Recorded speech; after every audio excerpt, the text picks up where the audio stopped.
Na'udzubillahi as-sami'il 'alim minasyaitonir rajim. Bismillahirrahmanirrahim. Alhamdulillahi rabbil alamin wassalatu wassalamu ala Rasulillah wa ala alihi washabbihi wa man walah.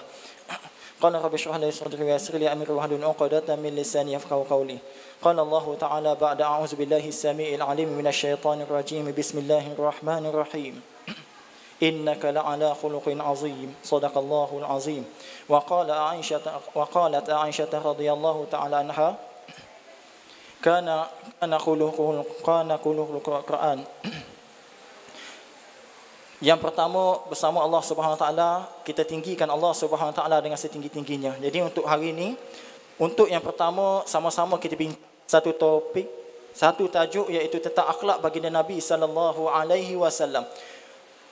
Allah Subhanahu Wa Taala meletakkan di dalam satu surah, ada satu ayat yang disebut, yang dibaca pada awal tadi, a'udzubillahi minasyaitonir rajim.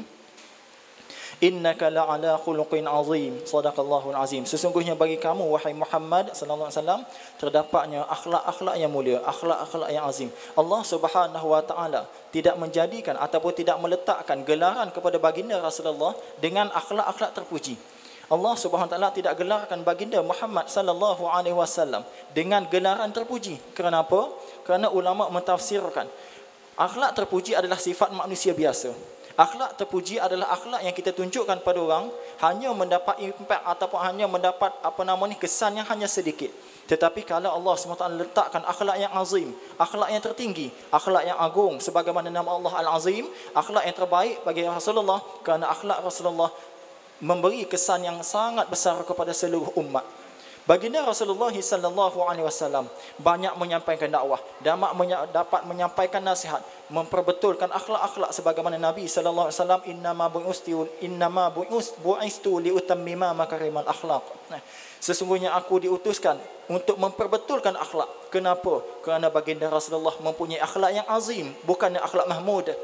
Akhlak mahmud adalah akhlak sebagaimana kita, akhlak yang azim kerana mereka yang melihat akhlak baginda Rasulullah terus termasuk ke dalam hatinya. Akhlak kita mungkin akan berkesan, tetapi hanya seketika sahaja. Kita tengok bagaimana sahabat-sahabat pada zaman jahiliyah. Sahabat-sahabat pada zaman jahiliyah ada banyak benda-benda yang dilakukan ketika mana Islam belum datang. Selepas pada kedatangan Islam, lahirnya baginda Rasulullah, diutusnya Rasulullah sallallahu alaihi wasallam, oleh kerana akhlak baginda Rasulullah, sahabat sanggup tinggalkan apa benda yang dilakukan di masa jahiliyah. Walaupun benda itu sudah membuku di dalam diri bertahun-tahun lamanya, 13 tahun berada, 40 tahun, 50 tahun dalam diri, dia boleh dihilangkan hanya kerana akhlak yang ditunjukkan, akhlak azim, akhlak ma'zum, akhlak yang diberikan oleh Allah Subhanahu wa taala kepada Rasulullah sallallahu alaihi wasallam. Dan itulah ketika mana Siti Aisyah radhiyallahu taala anha ditanya oleh para sahabat. Disebut dalam kitab-kitab antaranya Anas bin Malik, dia tanya kepada Sayyidah Aisyah, "Ya Aisyah, bagaimanakah akhlak Rasulullah sallallahu alaihi wasallam?" Siti Aisyah menjawab, "Kana khuluquhul Quran." Sesungguhnya akhlak baginda Rasulullah adalah sebagaimana akhlak dalam Al-Quran. Maksudnya apa? Apa yang disebut dalam Al-Quran, apa yang dilarang dalam Al-Quran, itu yang ada pada baginda Rasulullah. Tak pelik kalau baginda Rasulullah digelar sebagai mubayyinul Quran, sebagai penerang, penjelas, pemberi pencerahan kepada isi-isi Al-Quran, terutamanya dari sudut fizikal, dari sudut akhlak, dari sudut peribadi, dari sudut saksiah baginda Rasulullah sallallahu alaihi wasallam sendiri.